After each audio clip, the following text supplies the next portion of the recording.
नमस्ते दोस्तों, एएमजी की ऑनलाइन पाठशाला में एक बार फिर आपका स्वागत है। मैं आपका दोस्त शंकर लाल जाट।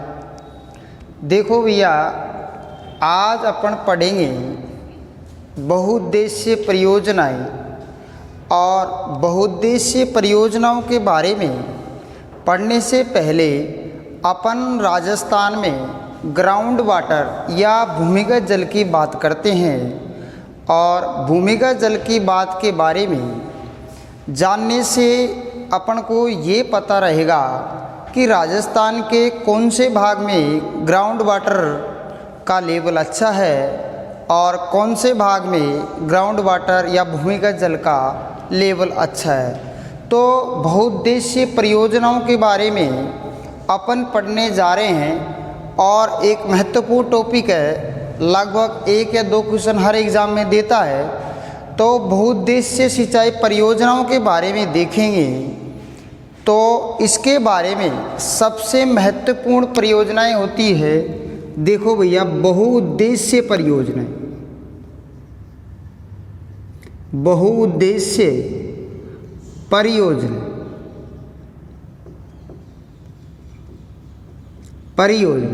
परियोजनाओं का अगर अपन अर्थ देखेंगे, अगर अपन परियोजनाओं का अर्थ देखें, परि का मतलब चारों ओर, योजनाओं का मतलब विकास होना। तो इस प्रकार से परियोजना का अर्थ होता है जल, विद्युत और सिंचाई। जल, विद्युत, सिंचाई आदि का विकास किया जाए, उसको क्या कहते हैं? परियोजनाएं कहा जाता है। तो परियोजना से संपूर्ण विकास होता है, और एक ही वस्तु से सभी प्रकार की विकास कर ले जाए, उसको परियोजना कहते हैं। और राजस्थान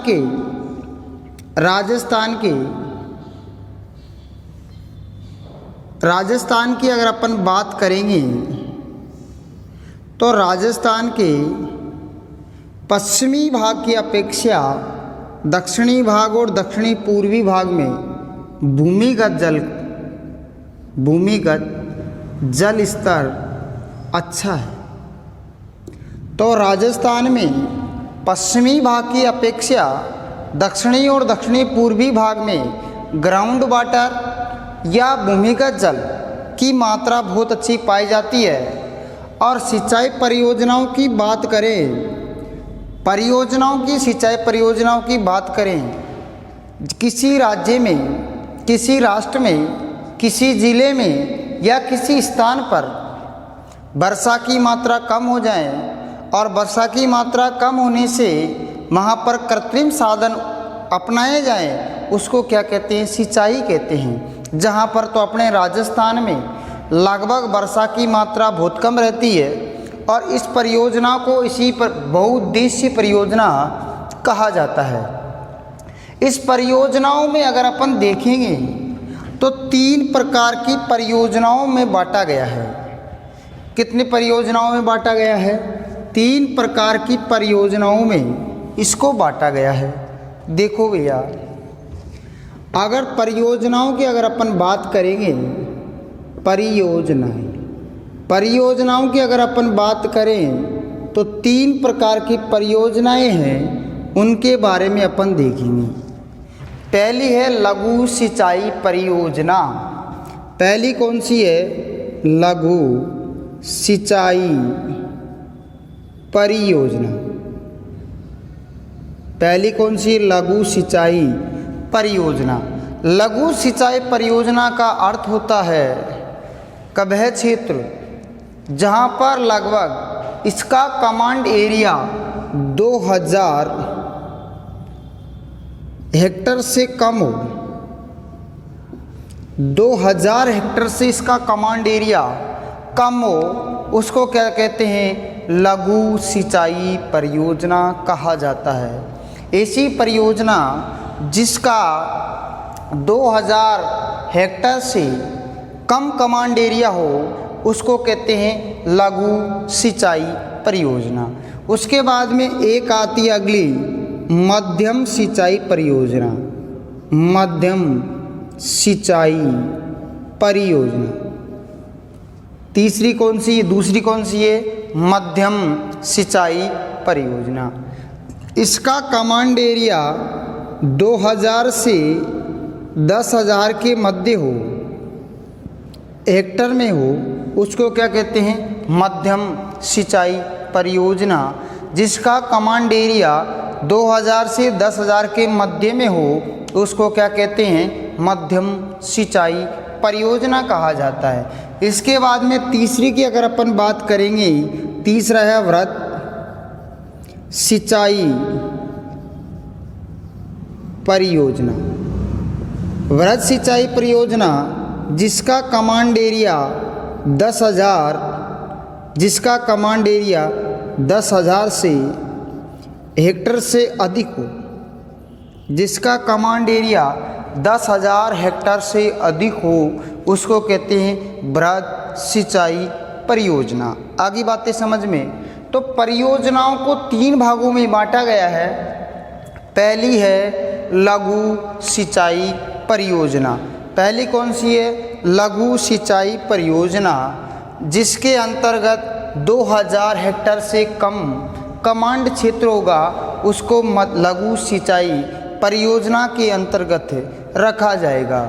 उसके बाद में मध्यम सिंचाई परियोजना की बात करें तो मध्यम सिंचाई परियोजना के अंतर्गत जिसका कमांड एरिया 2000 से 10,000 के मध्य होगा, उसको कहेंगे अपन मध्यम सिंचाई परियोजना।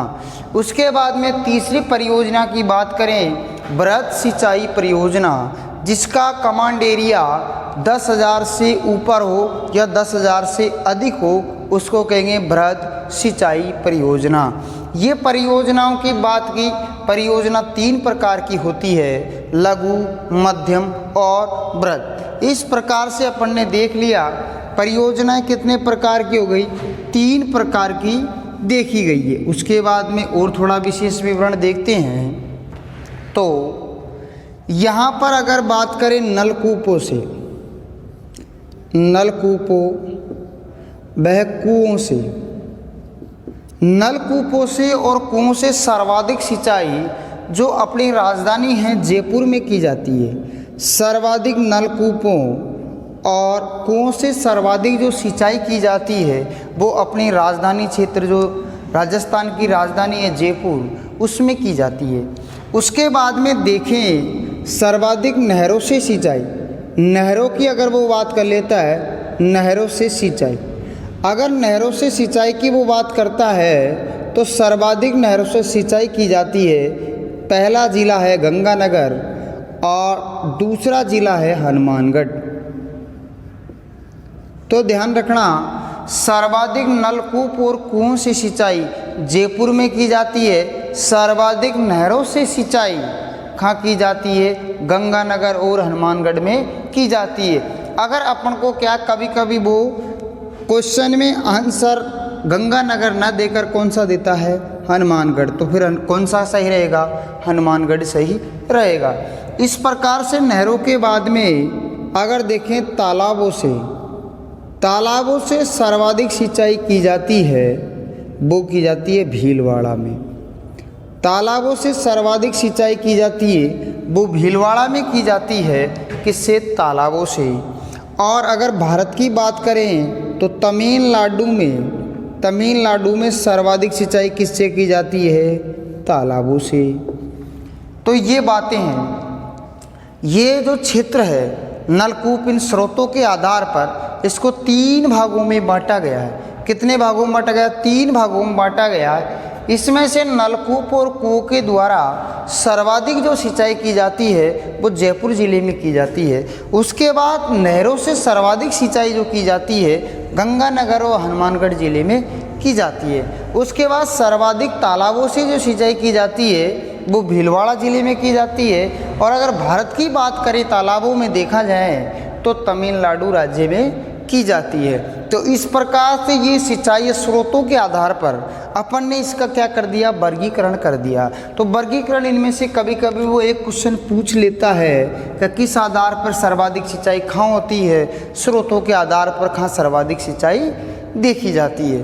तो इस प्रकार से ये सिंचाई का थोड़ी बहुत इंट्रोडक्शन था जो अपन ने बताया था, और सर्वांगीण विकास के लिए ये एक महत्वपूर्ण है, क्योंकि अपने राजस्थान में वर्षा की मात्रा कम होने से ये सिंचाई परियोजनाएं आज पश्चिमी राजस्थान को हरा भरा रखती है। इसका कारण कौन सी है, बहुउद्देशीय परियोजनाओं में से ही एक है।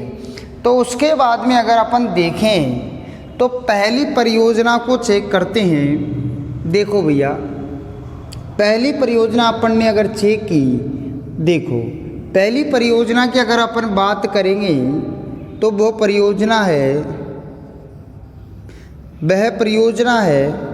पहली परियोजना की अगर अपन बात करेंगे तो वह परियोजना है चंबल परियोजना। पहली परियोजना की अगर अपन बात करेंगे तो यह है चंबल परियोजना। और चंबल परियोजना में देखें, ये नदी का नाम है यमुना। चंबल नदी जानापाहा पहाड़ी मध्य प्रदेश से निकलने के बाद में राजस्थान में प्रवेश करने के बाद यह नदी यमुना में मिल जाती है और इटावा मुरादगंज के पास यमुना में अपना डल डाल देती है। तो इस प्रकार से पहली परियोजना की अगर बात करेंगे अपन तो चंबल परियोजना। पहली कौन सी परियोजना है, चंबल परियोजना। पहली कौन सी परियोजना है, चंबल परियोजना की बात करेंगे। तो जानापाव की पहाड़ी से चंबल निकलने के बाद में 84 गढ़ स्थान चित्तौड़गढ़ में राजस्थान में प्रवेश करती है। और इस नदी की बात करें तो यहाँ पर इस नदी पर एक बांध बनाया गया है। उस बांध का नाम है गांधी सागर बांध। इस बांध का नाम है गांधी सागर बांध। गांधी सागर बांध रामपुरा भानपुरा पठारों में बना हुआ है। गांधी सागर बांध रामपुरा भानपुरा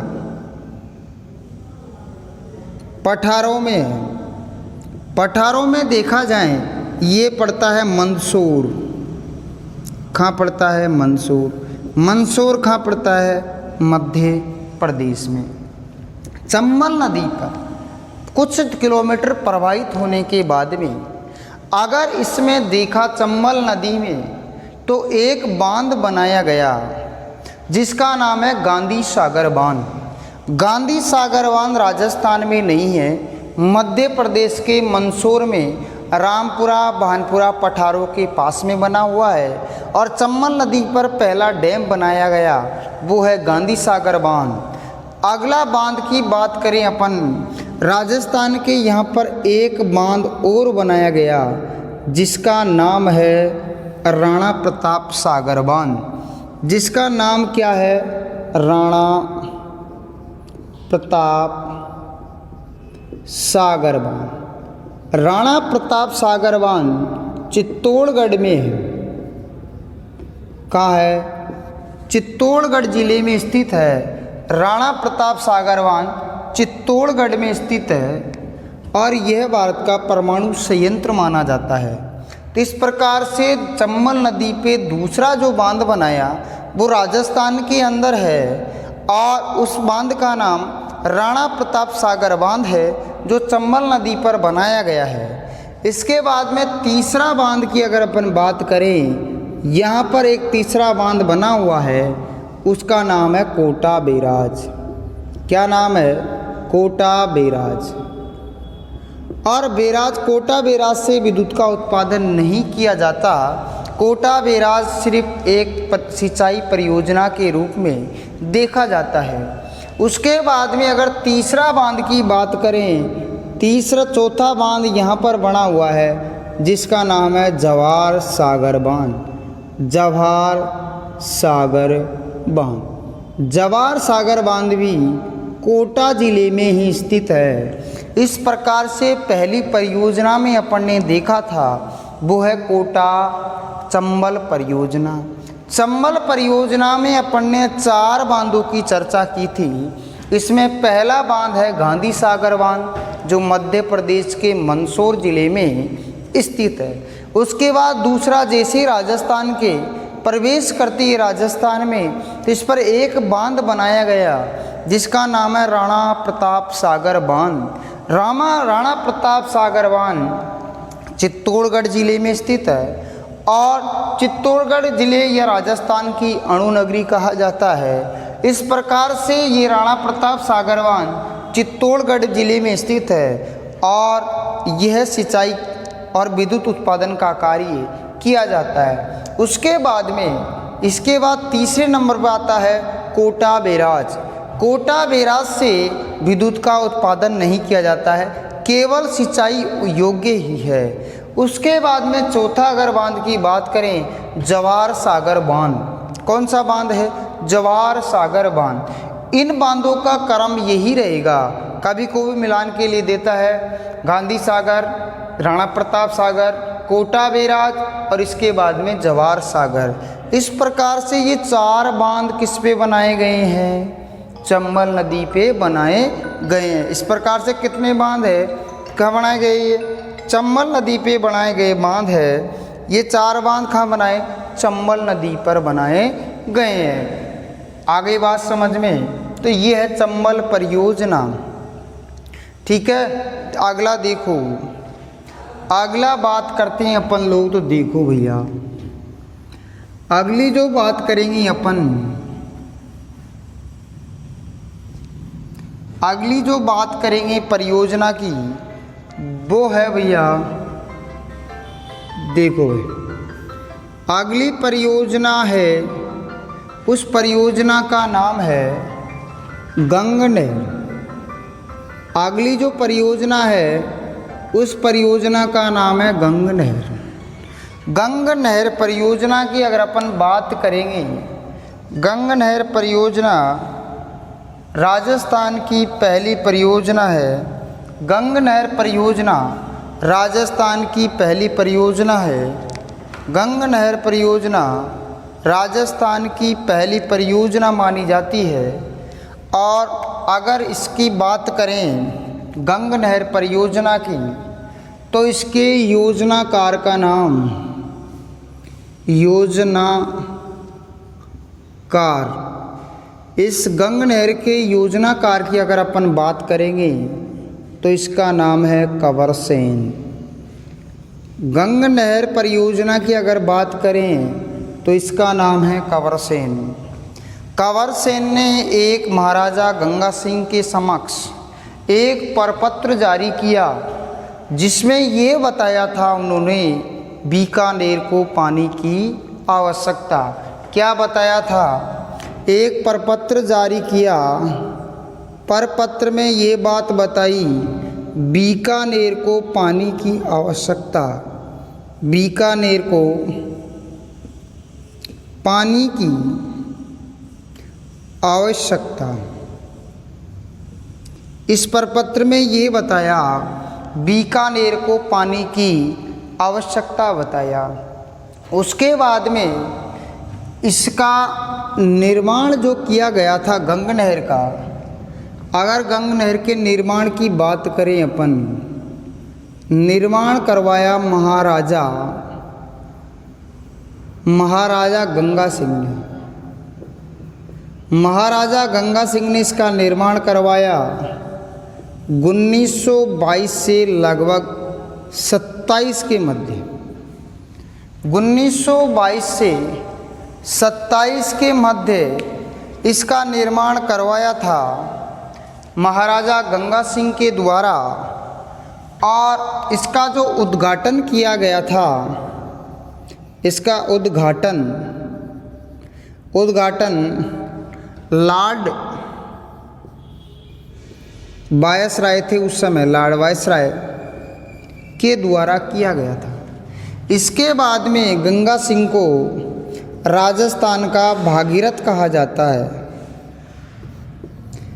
भागीरथ, राजस्थान का भागीरथ किसको कहा जाता है?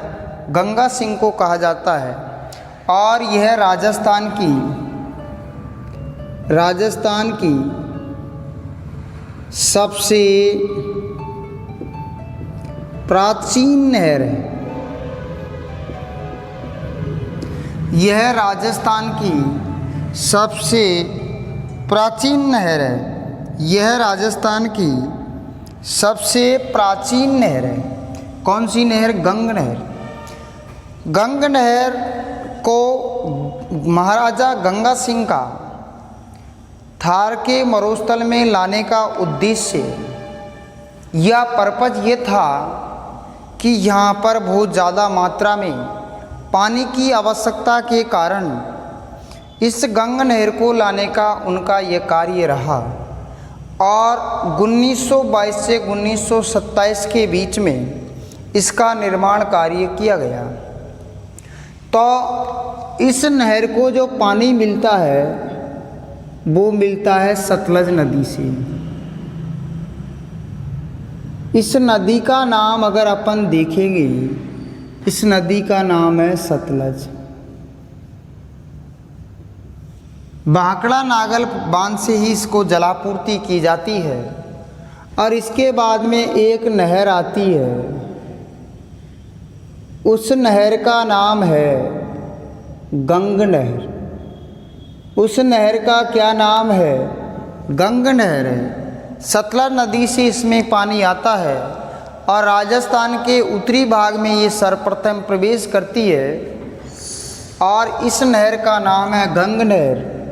और सबसे पहले ये गंगानगर ज़िले में प्रवेश करती है।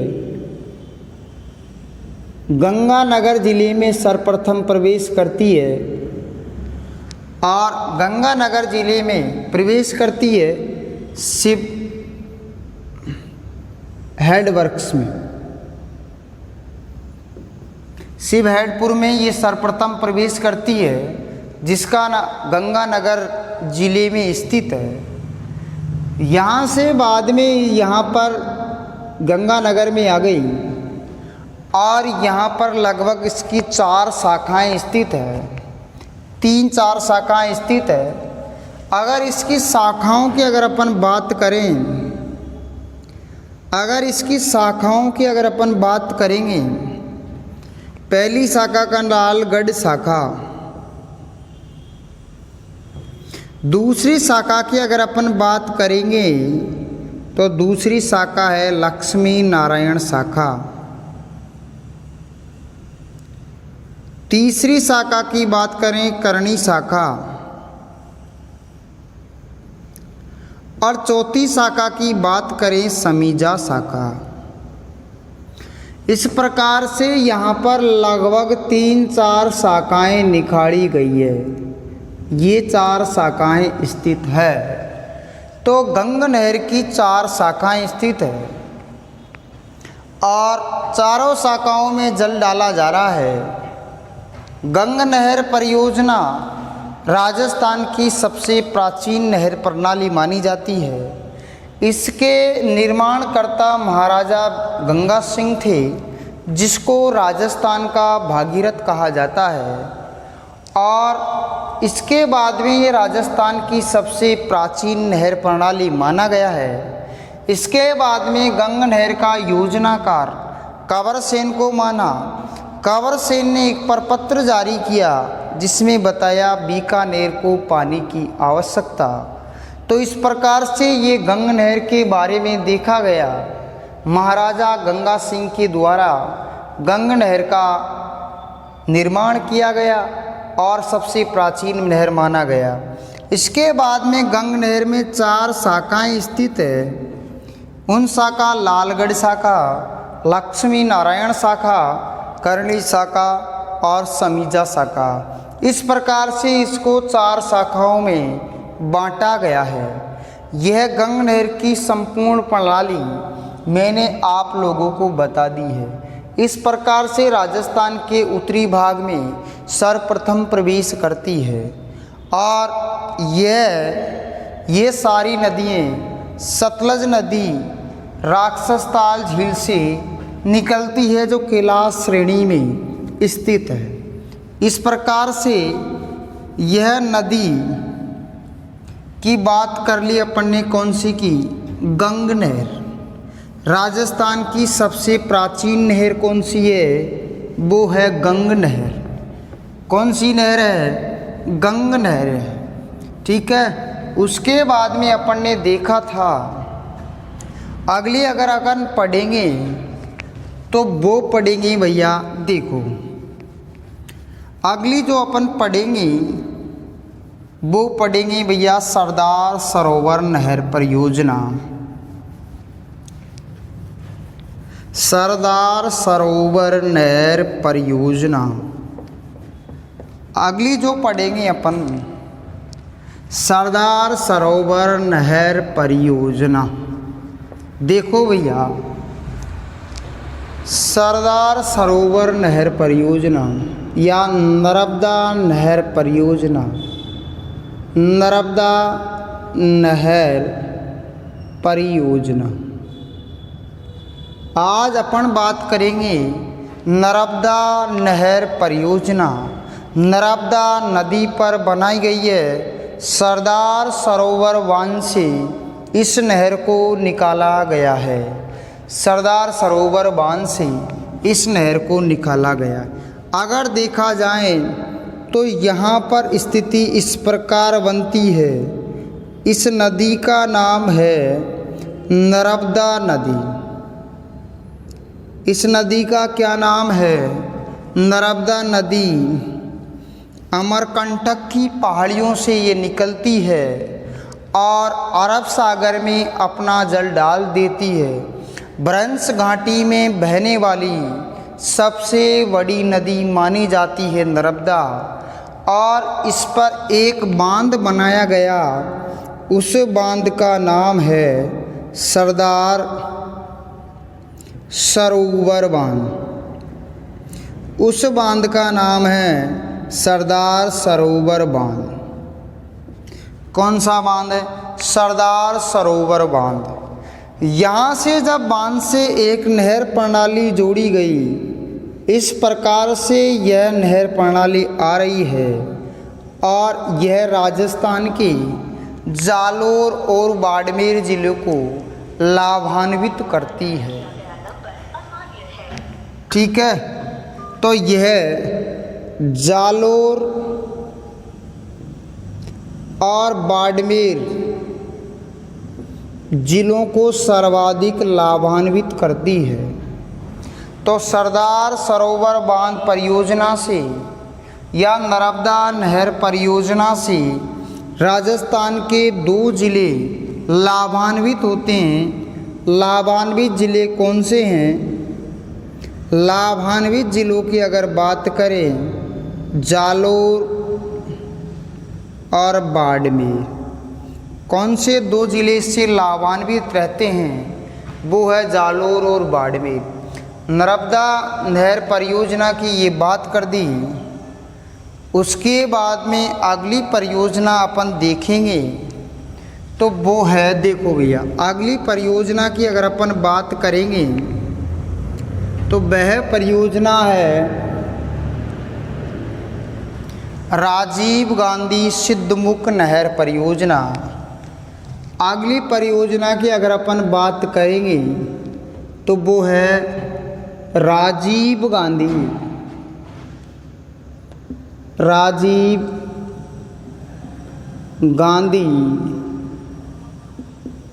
नहर परियोजना। राजीव गांधी नहर परियोजना की अपन बात करेंगे।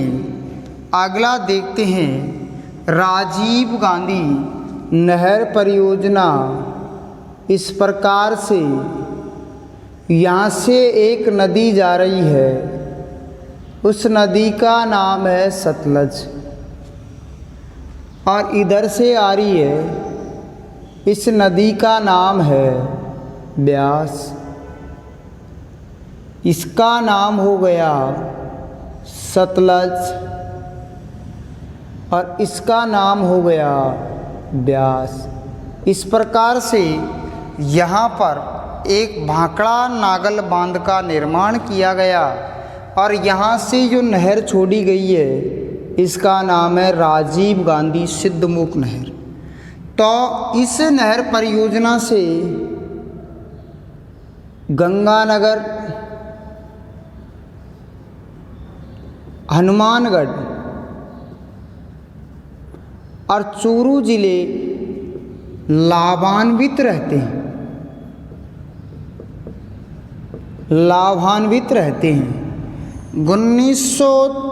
1985 के लगभग राजीव गांधी के द्वारा इसका उद्घाटन किया गया और इसको राजीव गांधी सिद्धमुख नहर परियोजना के नाम से जाना लगा। इसके बाद में अगला देखें तो यहाँ पर चेक करते हैं अगला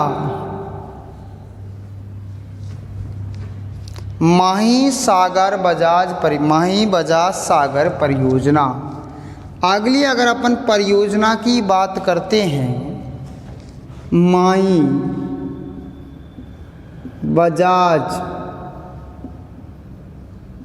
सागर परियोजना। माही बजाज सागर परियोजना की अगर अपन बात करें, माही नदी पर बनाई गई है माही बजाज सागर परियोजना। माही नदी पर बनाई गई है माही बजाज सागर परियोजना। यहाँ से एक नदी आती है और उस नदी का नाम है माही नदी।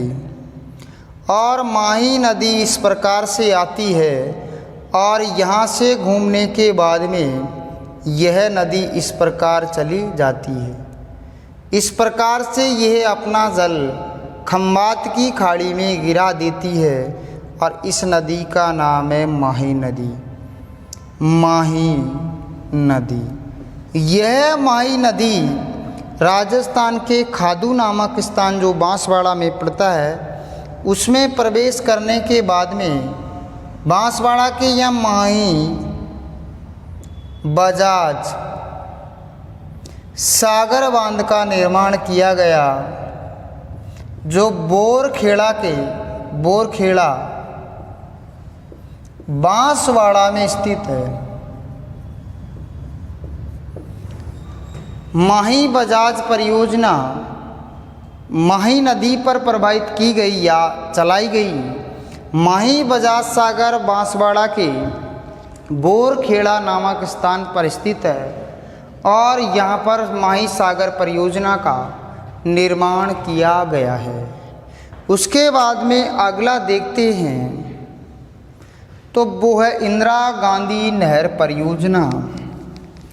अगले की बात करते हैं अगर अपन, उसका नाम है इंदिरा गांधी नहर परियोजना। अगला देखते हैं तो वो है इंदिरा गांधी नहर परियोजना।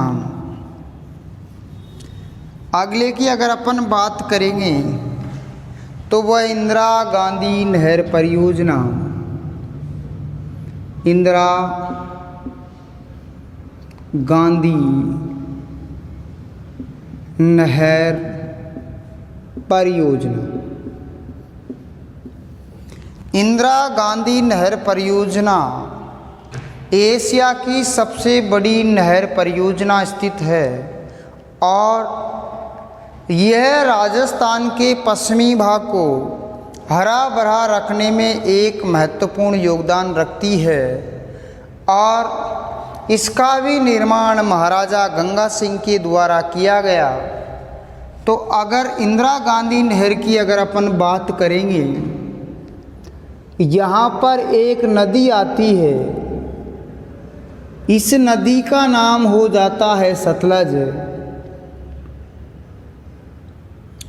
और यहाँ पर एक नदी आती है, इस नदी का नाम हो जाता है ब्यास। यहाँ पर एक नदी आती है, उस नदी का नाम हो जाता है ब्यास और यहाँ से एक नदी जाती है, उस नदी का नाम हो जाता है सतलज। सतलज नदी कैलाश श्रेणी तिब्बत में स्थित है। वहाँ राक्षस ताल झील से आती है और हिमाचल प्रदेश के शिवकिले दर्रे को पार करते हुए भारत में प्रवेश करती है।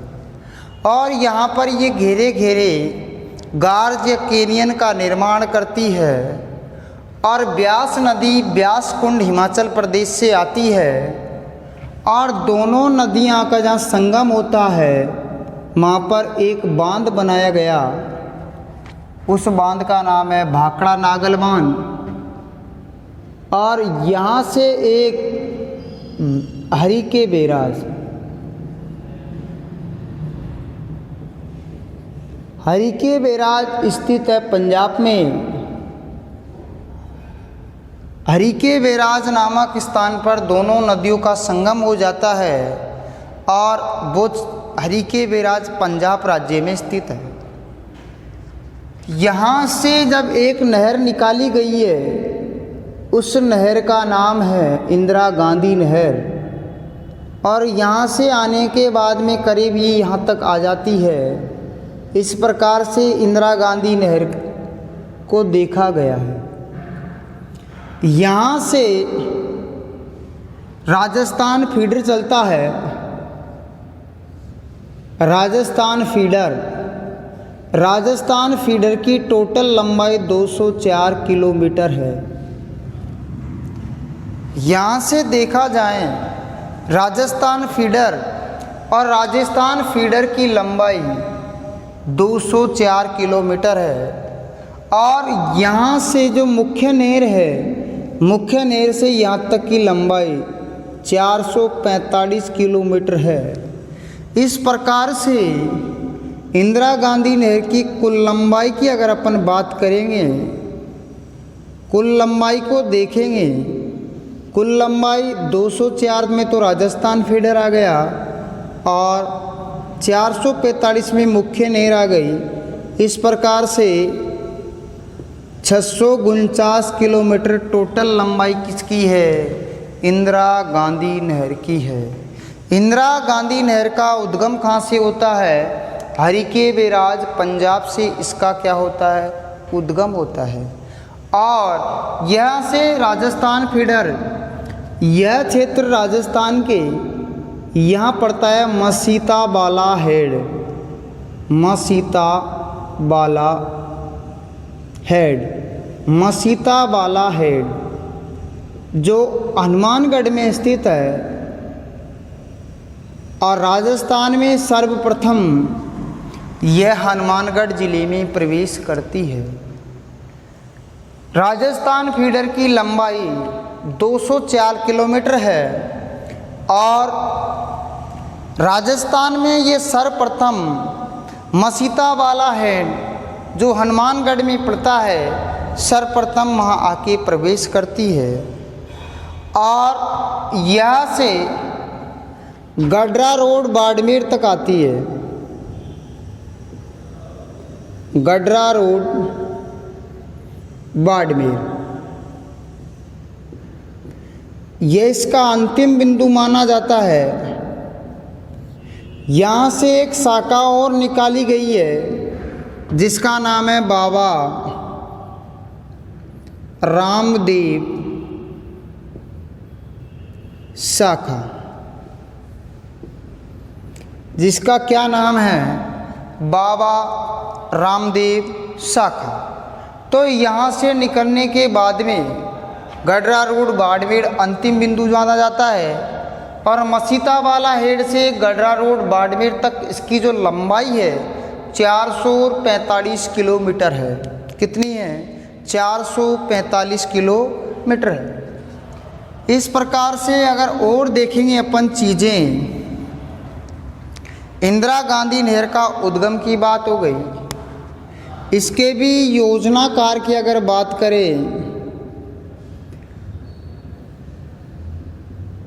कंवर सेन को माना गया है। कंवर सेन को माना गया है। इसके बाद में इसका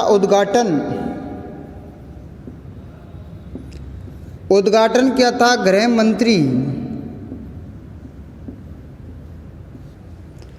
गोविंद वल्लभ पंत, गोविंद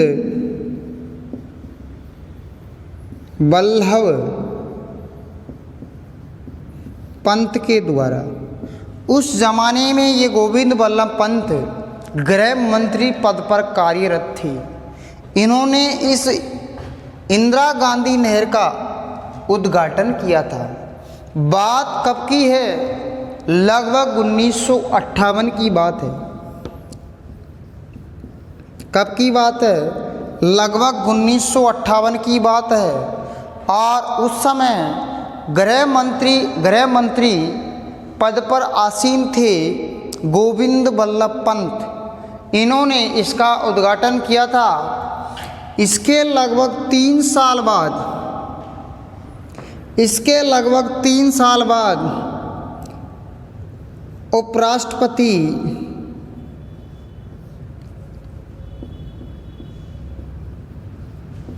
सर्वपल्ली राधाकृष्णन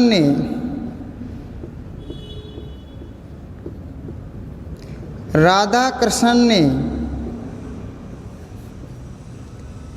इसमें सर्वप्रथम जल प्रवाहित किया था। बात हो गई 1961 की। बात कब की हो गई? 1961 की बात हो गई। उसके बाद में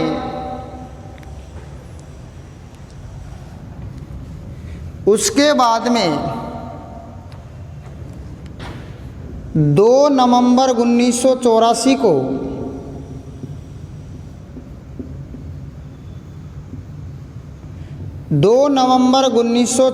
को प्रधानमंत्री इंदिरा गांधी की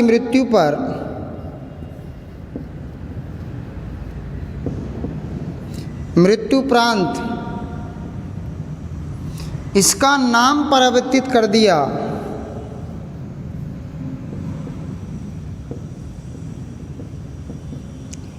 राजस्थान नहर से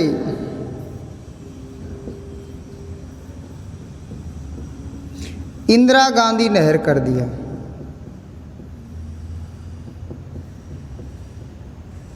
क्या कर दिया? इंदिरा गांधी। तो अपन ने इंदिरा गांधी एक लंबी नहर है, लंबी प्रक्रिया भी है, लंबा इसका इतिहास है। तो इस प्रकार से अपन लोगों ने इंदिरा गांधी की बात की, इंदिरा गांधी नहर की बात की। इंदिरा गांधी नहर की टोटल लंबाई की अगर देखें 649 किलोमीटर इसकी लंबाई है, जिसको 2 भागों में बांट दिया गया। एक हो गई राजस्थान फीडर की 204 किलोमीटर, जो हरिके बैराज से लेकर मसीतावाला हेड जो हनुमानगढ़ में पड़ता वहाँ तक स्थित है। और उसके बाद में मसीतावाला हेड से गडरा रोड बाड़मेर तक इसकी लंबाई लगभग 445 किलोमीटर है। इस प्रकार से इसको 2 भागों में बांट दिया गया। और इंदिरा गांधी नहर का उद्घाटन जो किया गया था, उस समय गृह मंत्री पद पर आसीन थे गोविंद वल्लभ पंत के द्वारा 1958 में इसका उद्घाटन किया गया था। और सर्वप्रथम इसमें जल प्रवाहित किया था उपराष्ट्रपति सर्वपल्ली राधाकृष्णन के द्वारा। बात हो गई लगभग 1961 की। उसके बाद में 2 नवंबर 1984 को प्रधानमंत्री पद पर आसीन थी इंदिरा गांधी के द्वारा। और इंदिरा गांधी की मृत्यु के बाद राजस्थान नहर का नाम परिवर्तित करके इंदिरा गांधी नहर कर दिया गया था। 2 नवंबर 1984 की बात थी। इसके बाद में अगला करते हैं। इसके बाद में अगर देखें तो यहाँ पर अपन इंदिरा गांधी नहर को देखेंगे तो इंदिरा गांधी नहर की बात की जा रही है।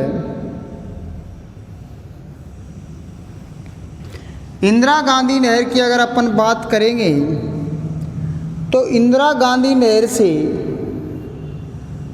यहाँ तक पानी प्रवाहित हो गया। और जो इंदिरा गांधी नहर का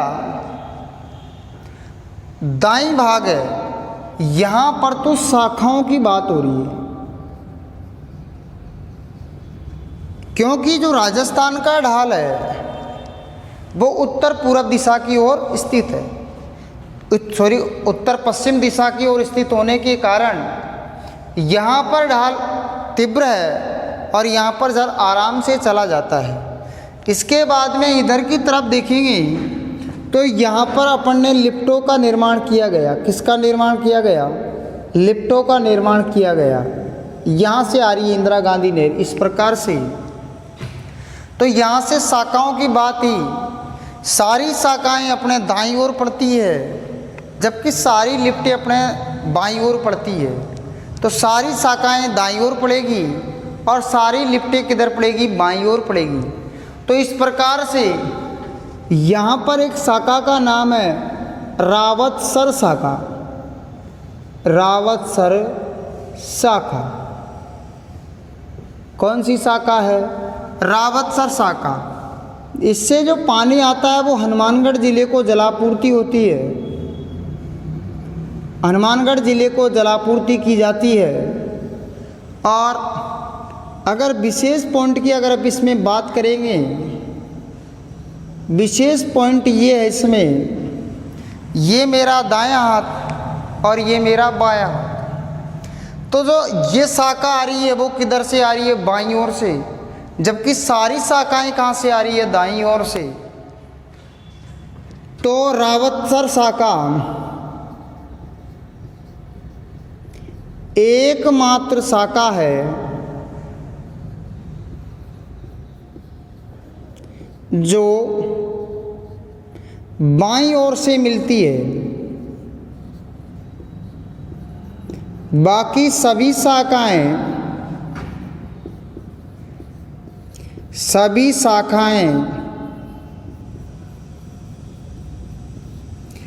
दाईं ओर से मिलती है। बहुत महत्वपूर्ण है, ध्यान रखना। एकमात्र शाखा रावतसर शाखा है जिससे जलापूर्ति हनुमानगढ़ जिले को की जाती है। और विशेष पॉइंट की बात करें या महत्वपूर्ण बिंदु की बात करें तो रावतसर शाखा एकमात्र ऐसी शाखा है जिससे जो इंदिरा गांधी नहर की बाईं तरफ मिलती है, बाकी सभी शाखाएं दाईं तरफ से निकाली गई है। ये एक महत्वपूर्ण या विशेष महत्वपूर्ण पॉइंट माना गया है। इसके बाद में यह लगभग 19.63 लाख हेक्टर जमीन की सिंचाई उपलब्ध करवाती है।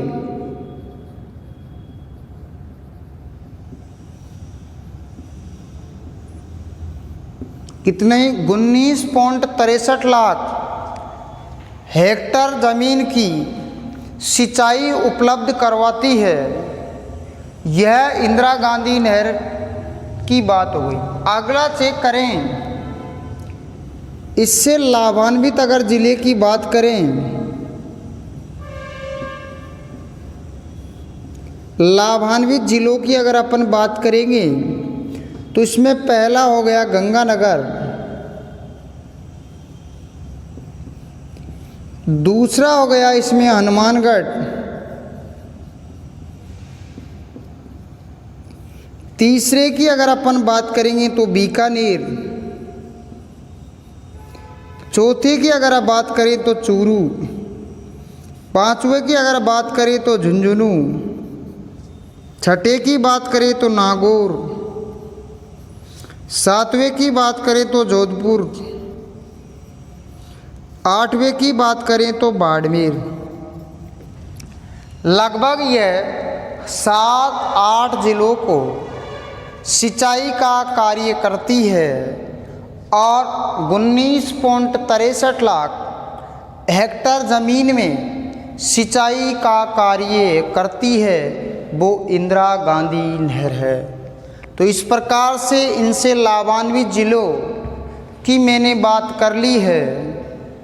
और अगली देखें तो यहाँ पर कुछ शाखाएं बताई गई है। इन शाखाओं में यहाँ पर चौधरी कुंभाराम शाखा, चौधरी कुंभाराम शाखा,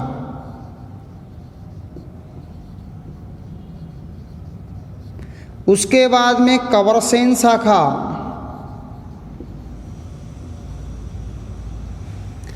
उसके बाद में पन्नालाल बारूपाल शाखा,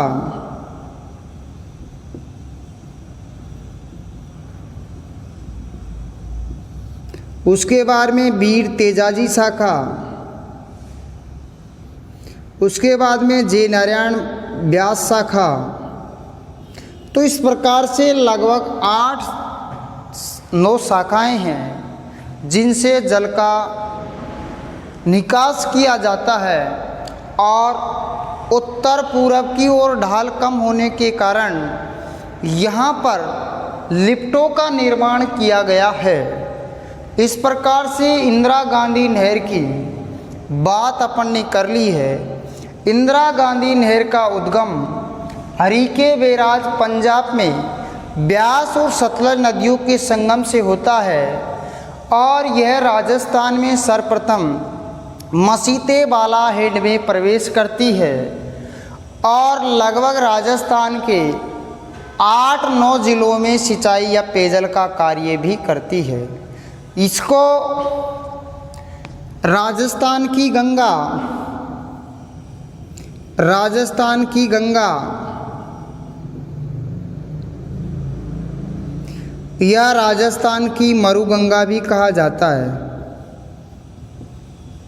मरु का मतलब हो गया मरुस्थल।